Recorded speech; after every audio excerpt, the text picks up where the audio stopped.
great crowd.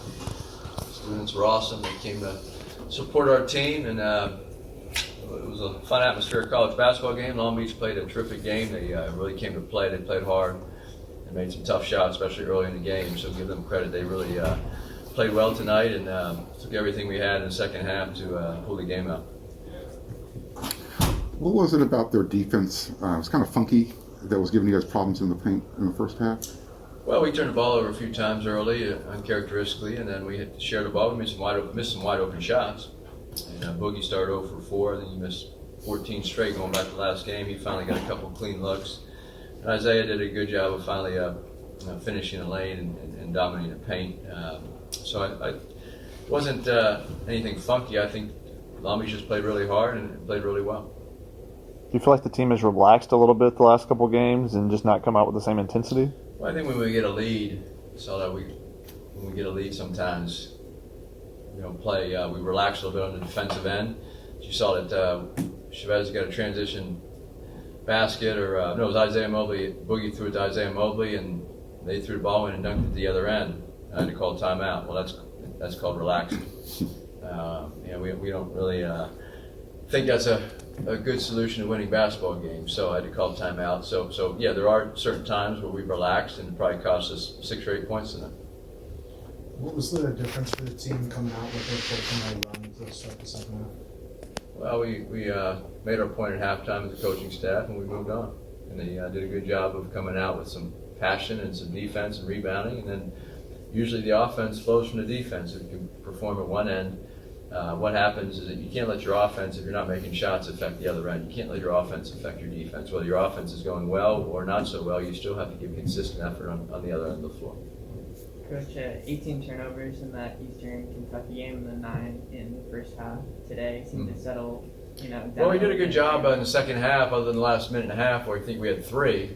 But I probably had the wrong guys in the game at that point. You kind of learn as a staff, you can't handle pressure. And we need to get some guys in there that can. So I think turnovers they've been terrific all season. Our whole team has been really good. But at the same time, we have to take care of the ball, especially when the game's on the line. Coach, can you speak on the performance of, or I should say expectations of Drew Peterson? The expectations? Yes. Well, we expect him to play hard, defend, and rebound, and he's very good offensively with his playmaking. He made some shots tonight. He had 2 assists, 3 turnovers, 15 points. I thought he shot the ball really well. He made 3 threes, which is encouraging because he turned down a lot of threes early in the season. Now he's shooting the ball better and he's more comfortable. And I thought tonight he was great because he set himself up, caught the ball in rhythm, and he shot the ball without hesitation, and it looked great. Max and Ethan have alternated in and out of the starting lineup the last couple of weeks. Is that based off of matchups or who's playing at a better place? Well, we have a lot of guys that could start for us this year, so I think it's tough as a head coach to try to figure out your starting lineup and also your rotation. We have a lot of good players in this team, and Ethan and Max have had good seasons. They've helped us win a lot of games so far, 10 to be exact. But I think you could see more of the rotation like this. But we have guys that deserve to play minutes, sometimes deserve to start, and we try to do that when we can. Was it good for Max to see those back-to-back threes go in? I hope so. I thought that was big. Crucial part of the game. It helped us pull away a little bit, get a lead, and keep it. So it was nice to see him. I thought he was once again ready, like Drew was. He was ready to shoot the ball, and he had good form, good rotation. Any reason why Isaiah White didn't play tonight? Yeah, Isaiah had some injuries and academic. So we expect him to be back here for Wednesday night, and he's ready to go. He's been practicing hard, and I think he'll definitely be ready for Wednesday night. Coach, the Gaylord Center seemed to have sort of a different, heightened energy tonight, maybe because of Lincoln Riley being in the building. Do you think your team sort of felt that and used that in the big run in the middle of the game?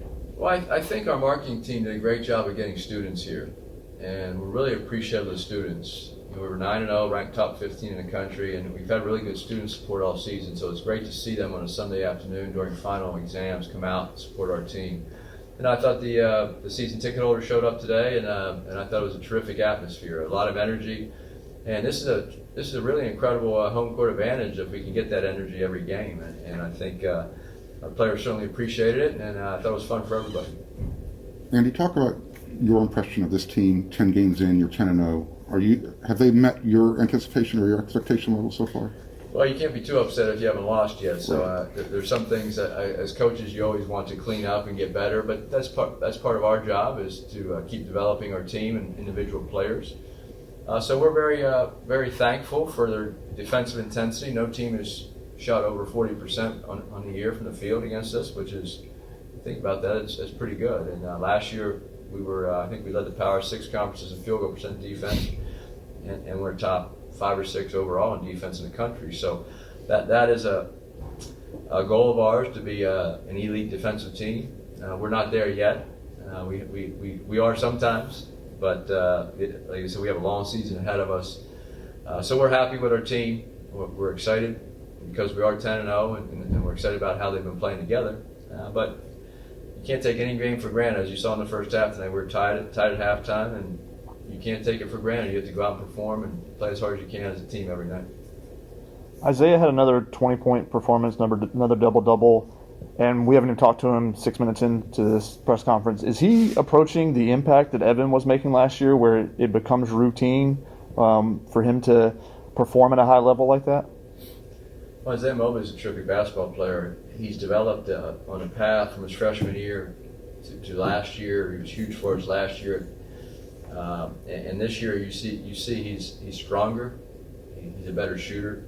He has an extremely high basketball IQ on both ends of the floor. And he's a great rebounder. So he's playing at a high level right now, and we need it because some of the other guys have had some off shooting nights. Isaiah's been consistent the last 3 games with double-doubles. And then when he struggled early in the year, other guys picked him up. So it's nice. Same with this team. We're deep, and we have certain guys on different games step up and score for us as well as rebound the ball. Anything else for Coach? The rotation is shrinking a little bit. How is everyone kind of handling that? Those guys from 6 through 13, really. As I said before, when you have 13 good players on your roster, that's a good thing. It means your program is healthy and we're doing well. The tough part as a coaching staff is you can't play 13 guys in a game, especially a close game. It's just hard on that rotation. So some guys are getting limited minutes. Some players didn't play at all tonight. But the good thing is those young guys are going to be terrific basketball players if they stay with it. It's a natural development in college. And not everybody can be one and done or come in as a freshman and just dominate. It's very difficult to do that. And I always tell the young players that when you're a freshman in high school, who is better, the seniors and juniors or the freshmen? And they say the seniors and juniors. I say, well, it's the same here. And this is a different level. This is high-level basketball. But they work hard. I love the energy of our second unit in practice. Sometimes they beat the starters, and they're all getting better. You see the development of Reese Dixon Waters. He's so much better now just in 3 to 4. Since a month ago, he's improved dramatically. Kobe Johnson's really played well in practice. We gave him a few minutes early in the game tonight, put him in there. And so the other guys that didn't get in, their time's coming, and we're excited for them.